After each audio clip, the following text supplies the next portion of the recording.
ദൈവശക്തി. ഹല്ലേലൂയ, സ്തോത്രം.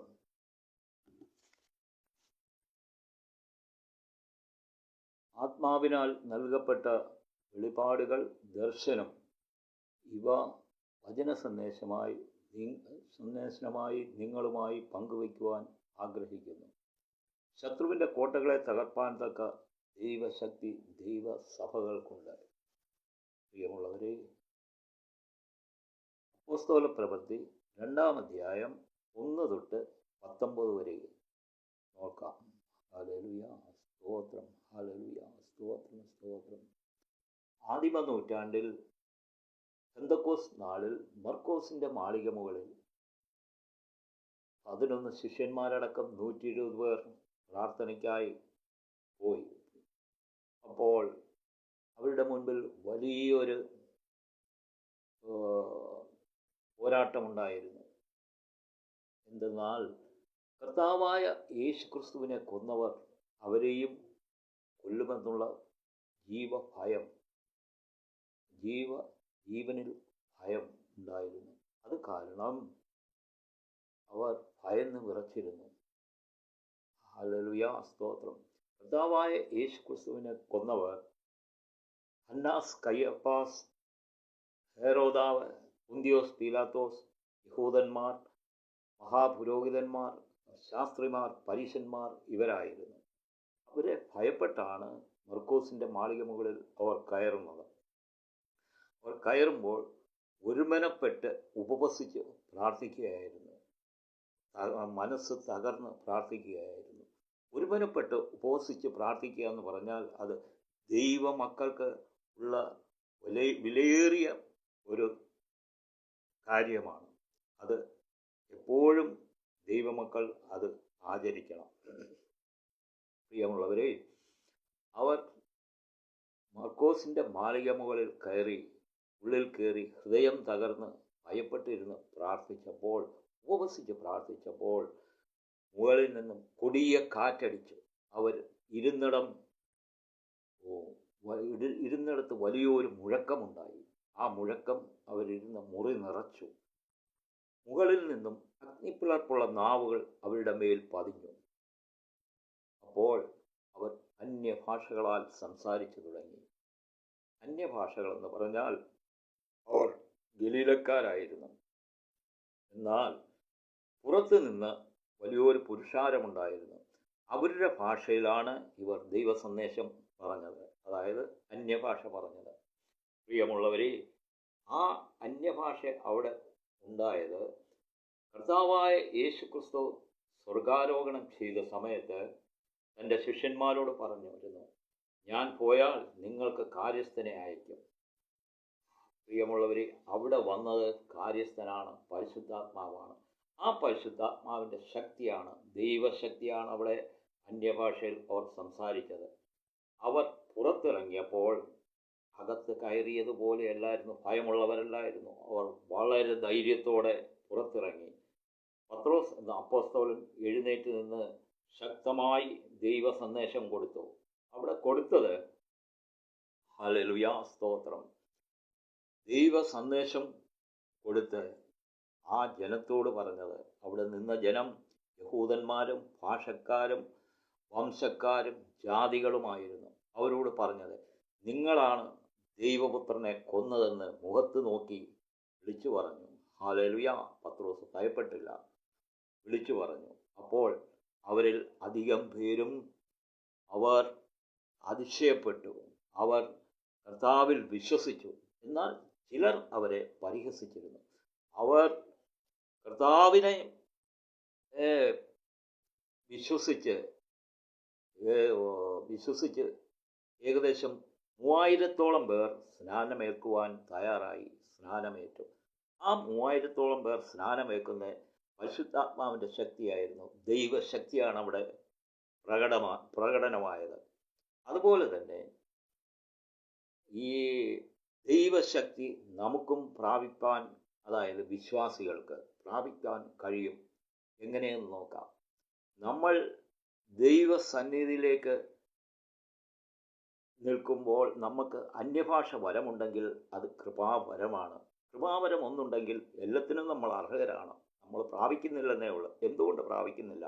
നമ്മൾ അത് പ്രാപിക്കാൻ വേണ്ടി മുൻപോട്ട് കാലെടുത്ത് വയ്ക്കുന്നില്ല. കാലെടുത്ത് വെച്ചാൽ തന്നെ നമ്മൾ ഭയപ്പെടുകയാണ്. എങ്ങനെ ഭയപ്പെടുന്നത്? ഓ, ഞാൻ മുൻപോട്ട് ചെന്ന് പ്രാർത്ഥിച്ചാൽ ഒരു രോഗിക്ക് സൗഖ്യം കിട്ടുമോ? ഞാനൊരു അന്ധകാര ശക്തി മാറുവാൻ വേണ്ടി പ്രാർത്ഥിച്ചാൽ ആ അന്ധകാര ശക്തി ആ മനുഷ്യനിൽ നിന്ന് വിട്ടുമാറുമോ എന്നുള്ളൊരു ഭയം. അഥവാ ഞാൻ പ്രാർത്ഥിച്ച് മാറിയില്ലെങ്കിൽ മറ്റുള്ളവരെന്ത് പറയും എന്നുള്ള ഭയം. പ്രിയമുള്ളവരെ, ആ ഭയം ശത്രുവിൻ്റെ തന്ത്രമാണ്. ഈ ഭയമെന്ന് പറയുന്നത് ശത്രുവിൻ്റെ ആയുധമാണ്. നമുക്ക് ദൈവമക്കൾക്ക് കർത്താവിൻ്റെ സർവായുധ വർക്കം നമുക്ക് പോരാടാനുണ്ടെങ്കിൽ അവൻ്റെ ആയുധം ഭയമാണ്. ആ ഭയത്തെ നമ്മൾ ഹൃദയത്തിൽ നിന്നും എടുത്തു കളയണം. അത്രയേ ഉള്ളൂ. ആ ഭയം എടുത്തു കളഞ്ഞാൽ എന്താണ് ഭയക്കുന്നത്?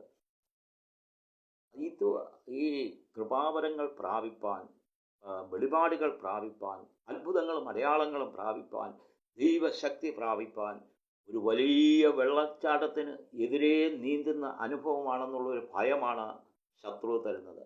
അത് ശത്രു തരുന്ന ധാരണയാണ്. ആ ധാരണയാണ് നമ്മൾ കളയേണ്ടത്. കളഞ്ഞിട്ട് ഇത് പ്രാപിപ്പാൻ ഒഴുക്കിന് അനുകൂലമായി നീന്തിയാൽ മതിയെന്നുള്ള ആ ധാരണ ഉള്ളിൽ വരുമ്പോൾ, ദൈവശക്തി നമ്മളിൽ ഉണ്ടെന്ന് വിചാരിച്ചുകൊണ്ട് ആ ധാരണയിൽ നിൽക്കുമ്പോൾ, വിചാരിക്കുമ്പോൾ ദൈവശക്തി നമ്മളിൽ വരുവാണ്. കാരണം നമ്മൾ ദൈവശക്തി ഉണ്ട്.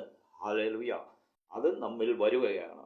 Hallelujah, hallelujah. ലബബബ രബ രബം ബര ബരബര ഓ ലബബബ രബ. ഹല്ലേലൂയ. അതുകൊണ്ട് എങ്ങനെ ഒഴുക്കിന് അനുകൂലമായി നീന്താമെന്ന് നമുക്ക് നോക്കാം. ഹല്ലേലൂയ, സ്തോത്രം. ഹല്ലേലൂയ, ഹല്ലേലൂയ, സ്തോത്രം. മർക്കോസിൻ്റെ സുവിശേഷം 16:17 എടുത്ത് നോക്കുക. വിശ്വസിക്കുന്നവരാൽ ഈ അടയാളങ്ങൾ നടക്കും. എൻ്റെ നാമത്തിൽ അവർ ഭൂതങ്ങളെ പുറത്താക്കും, പുതുഭാഷകളിൽ സംസാരിക്കും, സർപ്പങ്ങളെ പിടിച്ചെടുക്കും, മരണകരമായ യാതൊന്ന് കടിച്ചാലും അവർക്ക് ഹാനി വരികയില്ല, രോഗികളുടെ മേൽ കൈവച്ചാൽ അവർക്ക് സൗഖ്യം വരും. ഇത് കർത്താവായ യേശുക്രിസ്തു ഉയർത്തെഴുന്നേറ്റ് ശിഷ്യന്മാരുടെ അടുത്ത് വരുമ്പോൾ കർത്താവായ യേശുക്രിസ്തു അവരോട് പറയുന്നത്, നിങ്ങൾ എൻ്റെ സുവിശേഷം ലോകം മുഴുവനും പോയി പറയുകയും അപ്പോൾ വിശ്വസിച്ച് രക്ഷിക്കപ്പെടുന്നവർക്ക് രക്ഷിക്കപ്പെടുന്നവരെയാണ് ഇവിടെ വിശ്വസിക്കുന്നവരാൽ എന്ന് പറയുന്നത്. അതായത് മർക്കോസിൻ്റെ 16:17 നമ്മൾ വായിച്ചാൽ, 17 തൊട്ട് 19, 20 വരെ വായിച്ചാൽ ഇത് ക്ലിയറായിട്ട് മനസ്സിലാകും. അങ്ങനെയുള്ള അപ്പോൾ രക്ഷിക്കപ്പെടുന്നവർക്ക് വേണ്ടി കൊടുക്കുവാൻ നൽകിയിട്ടുള്ള പരിശുദ്ധാത്മാവിൻ്റെ ശക്തിയാണ് ഇവിടെ പറഞ്ഞിരിക്കുന്നത്. ഹല്ലേലൂയ, സ്തോത്രം, സ്തോത്രം. പ്രിയമുള്ളവരെ, ഹല്ലേലൂയ, ഹല്ലേലൂയ. പ്രിയമുള്ളവരെ, വിശ്വസിക്കുന്നവരാൾ ഈ അടയാളങ്ങൾ നടക്കുമെന്ന് പറഞ്ഞാൽ ഭൂതങ്ങളെ പുറത്താക്കും, ദൈവനാമത്തിൽ ഭൂതങ്ങളെ പുറത്താക്കും, രോഗികളെ സൗഖ്യമാക്കും. Hallelujah, hallelujah. ഇതൊക്കെയും ആ രക്ഷിക്കപ്പെട്ട വിശ്വാസികളാൽ നടക്കുമെന്ന് വചനം നമ്മെ പഠിപ്പിക്കുകയാണ്. പ്രിയമുള്ളവരെ, ഹല്ലേലൂയ. നമ്മെ പഠിപ്പിക്കുന്നത്. ഹല്ലേലൂയ. അപ്പോസ്തല പ്രവൃത്തികൾ 2:17, 18, 19 പഠിപ്പിക്കുന്നത്, അന്ത്യനാളിൽ സർവ്വജനത്തിന്മേലും എൻ്റെ ആത്മാവിനെ പകരും. അവിടെ തന്നെ അവർക്ക് വെളിപാട്, പ്രവചനം, അന്യഭാഷ ഇതൊക്കെയും അവിടെ നൽകുകയാണ്. കൃപാവരങ്ങൾ നൽകുകയാണ്. മുകളിൽ നിന്നും അത്ഭുതങ്ങളും അടയാളങ്ങളും അവിടെ നടക്കുകയാണ്. അപ്പോൾ രക്ഷിക്കപ്പെട്ടവർക്ക്, സ്നാനമേറ്റവർക്ക് നൽകുകയാണ്. ഹല്ലേലൂയ, സ്തോത്രം. മർക്കോസിൻ്റെ 16:17 പറയുന്നതും അതുതന്നെയാണ്. ഇത് പ്രാപിപ്പാൻ നമ്മൾ യോഗ്യരാണ്. ഇത് പ്രാപിച്ചിരിക്കണം. ഇങ്ങനെ ഓരോ സഭയും പ്രാപിച്ചു കഴിഞ്ഞാൽ, അതാത് ഏരിയയിലുള്ള സഭകൾ, ദൈവസഭകൾ ഇത് പ്രാപിച്ചാൽ അതാത് ഏറിയ രക്ഷയിലേക്ക് കടന്നു വരും. അതായത് അന്യജനം അവർ ദൈവത്തെ തിരയുന്നവരാണ്. അവർ തിരഞ്ഞ് കിട്ടുന്നത് അവർക്ക് കിട്ടിയ ദൈവം യഥാർത്ഥ ദൈവമാണ് എന്ന് അവർ വിശ്വസിച്ചു പോയി. അത് നമ്മൾ അവരെ കുറ്റം പറഞ്ഞിട്ട് കാര്യമില്ല. അവർ വിശ്വസിച്ചു പോയി. അവർ വിശ്വസിക്കുന്നത് ഇരുട്ടിൻ്റെ ബലമാണ് അവരെ ഭരിച്ചിരിക്കുന്നത്. അതായത് ഇരുട്ടിൻ്റെ ശക്തി, ശത്രുവാണ് അവരെ മുക്കിയിട്ടിരിക്കുന്നത്, അവരെ തടഞ്ഞിട്ടിരിക്കുന്നത്. അവർ സത്യം അറിയുന്നില്ല. അവർ ദൈവത്തെ തിരയുമ്പോൾ അവർക്ക് കിട്ടിയത് അതാണ്. അത് ശരിയാണെന്ന് അവർ ഇരിക്കുന്നു. അതിനെ ശത്രുവാണ് തടഞ്ഞിരിക്കുന്നത്. അത് അവരെ അല്ല നമ്മൾ പറയേണ്ടത്. അത് നമ്മളാണ്, സഭകളാണ്. കർത്താവിൻ്റെ സഭയ്ക്ക് ശത്രുവിൻ്റെ കോട്ടകളെ തകർപ്പാൻ ശക്തിയുണ്ട്. ശത്രുവിൻ്റെ ബന്ധനങ്ങൾ അഴിപ്പാൻ ശക്തിയുണ്ട്. ശത്രുവിൻ്റെ കെട്ടുകളെ പൊട്ടിക്കാൻ ശക്തിയുണ്ട്. എന്തുകൊണ്ടത് പ്രയോഗിക്കുന്നില്ല? ഹല്ലേലൂയ. എന്തുകൊണ്ടത് പ്രയോഗിക്കുന്നില്ല? അതാണ് ഇന്ന് ദൈവസഭകളുടെ പോരായ്മ. ഹല്ലേലൂയ. അതിനുവേണ്ടി പ്രവർത്തിക്കുക, അതിനുവേണ്ടി ഇറങ്ങുക. ഓരോ ഏരിയയും അതാത് ദൈവസഭയുടെ ഏരിയ അവരവർ ശ്രദ്ധിക്കുക. അവരവർ അത്ഭുതങ്ങളും അടയാളങ്ങളും വീര്യപ്രവർത്തികളും ചെയ്യുമ്പോൾ ഹല്ലേലൂയ, ആ ജനം, അന്യജനം സത്യദൈവത്തെ തിരിച്ചറിയും. ദൈവശക്തി തിരിച്ചറിയും. അവരുടെ കയ്യിലുള്ള ദൈവം ശരിയല്ലെന്നറിഞ്ഞ് അവർ സർവ്വതും വലിച്ചെറിഞ്ഞിട്ട് ഇവിടേക്ക് വരും. അതാണ് നമ്മൾ ചെയ്യേണ്ടത്. ആ നിലയിൽ വരാതെ കിടക്കുന്നതാണ്. ഹല്ലേലൂയ, സ്തോത്രം. ഹല്ലേലൂയ. ഓ ഹല്ലേലൂയ, ഹല്ലേലൂയ. ഓ രക്തം ജയം. ഹല്ലേലൂയ. അത് പ്രവർത്തിക്കുമ്പോൾ ദേശം വിടിവിക്കപ്പെടും. ദേശത്ത്, ഈ രാജ്യത്ത് അനേക ദൈവസഭകളുണ്ട്. ഓരോ ദൈവസഭകളും അങ്ങനെ പ്രവർത്തിച്ചാൽ രാജ്യം വിടുവിക്കപ്പെടും. ഹല്ലേലൂയ. രാജ്യം വിടുവിക്കപ്പെടും. Hallelujah, hallelujah. ഓ ഹല്ലേലൂയ. രാജ്യം വിടുവിക്കപ്പെടട്ടെ. ദേശം വിടുവിക്കപ്പെടട്ടെ. അന്യജനം കർത്താവേ, ഹല്ലേലൂയ, അവർ ഒന്നും അറിയാതെ കിടക്കുന്ന ജനം രക്ഷ പ്രാപിക്കട്ടെ, രക്ഷയിലേക്ക് വരട്ടെ. ഹല്ലേലൂയ. പ്രിയമുള്ളവരെ, ഹല്ലേലൂയ, നിങ്ങൾ അനേകർക്ക് വേണ്ടി ഈ വചനത്തെ കൊടുക്കുക. ഹല്ലേലൂയ, സ്തോത്രം. ഹല്ലേലൂയ. ഈ ഏഴയ്ക്ക് കിട്ടിയ വെളിപാടുകളാണ്. ഹല്ലേലൂയ. എൻ്റെ പരിശുദ്ധാത്മാവ് അടിയന് നൽകിയ വെളിപാടുകളാണ് നിങ്ങളോട് പങ്കുവയ്ക്കുന്നത്. ഹല്ലേലൂയ, സ്തോത്രം. Praise God. സ്തോത്രം ചെയ്യുന്നു യേശുവേ. ഹല്ലേലൂയ. കർത്താവിൻ്റെ വരവ് ഏറ്റവും സമീപിച്ചിരിക്കുന്നു. കർത്താവേ, വേഗം വരണമേ. ഹല്ലേലൂയ. അടിയങ്ങൾ ഒരുങ്ങിയിരിക്കുന്നപ്പാ, ഉണർന്നും ജാഗരിച്ചും ഇരിക്കുന്നു. ഹല്ലേലൂയ. അവിടുന്ന് അടിയങ്ങളെ അനുഗ്രഹിക്കണമേ. ഹല്ലേലൂയ. ആമേൻ, ആമേൻ.